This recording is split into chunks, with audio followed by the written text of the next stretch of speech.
سلام ګرانو دوستانو، د واده تر مخه د جنسي ناروغیو اټکل ممکن دی که یا یو سوال دی چې همیشه زموږ څخه کیږي. د واده تر مخه د جنسي ناروغیو اټکل موږ په کومو ناروغیو کې کولی سو؟ موږ کولی سو د نارینو د تناسلي آلیې د شخوالي اټکل د واده تر مخه وکړو. بعضې نارینه یې د تناسلي آله یې په صحي توګه شخوالي ته نه رسیږي تر څو وتوانیږي جنسي رابطه د ښځو سره برقراره کړي. دا د واده تر مخه اټکل کیږي. او بل د ژړ انزال ناجوړي هم د واده تر مخه اټکل کیږي. او بل په ښځو کې سردمجازي چې دوی سوړ رفتار کوي د نارینو سره، دا هم د واده تر مخه امکان لري چې موږ یې پیش بیني کړو. خو دا په دې معنا نه ده چې موږ د دا کس سره واده ونه کړو یا دا کس ضعیفه دی.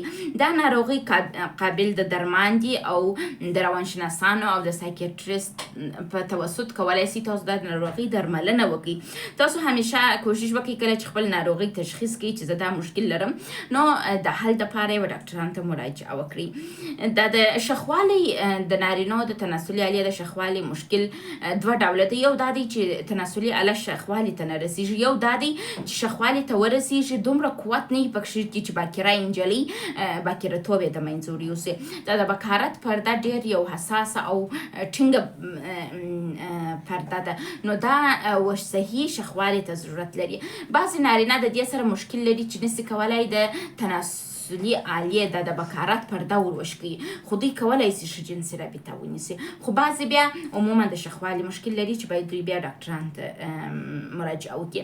یو شی چې باید تاسو همیشه وکړئ هغه دا دی تاسو د جنسي مسایلو اړوند معلومات ترلاسه کوئ، د روابطو اړوند معلومات ترلاسه کوئ. کوشش وکړئ روانشناسان واورئ، ویل ولئ، تر څو تاسو د مشترک ژوند او جنسي مسایلو اړوند معلومات ولرئ. هر څومره چې تاسو معلومات ډېرېږي هغومره ستاسو د روابطو کیفیت ډېرېږي. او د دا سوال جواب چې د واده تر مخه د جنسي ناروغیو اټکل ممکن دی که یا نه خیر ممکن نه دی. موږ نسو کولی د جنسي ناروغیو اټکل د واده تر مخه وکړو. د واده وروسته د مشکلات منځته راځي او بیا تاسو کولی سئ په عاجل ترین توګه ډاکټرانو ته مراجعه وکړئ او ډاکټران به ستاسو درملنه در وکړي. مننه.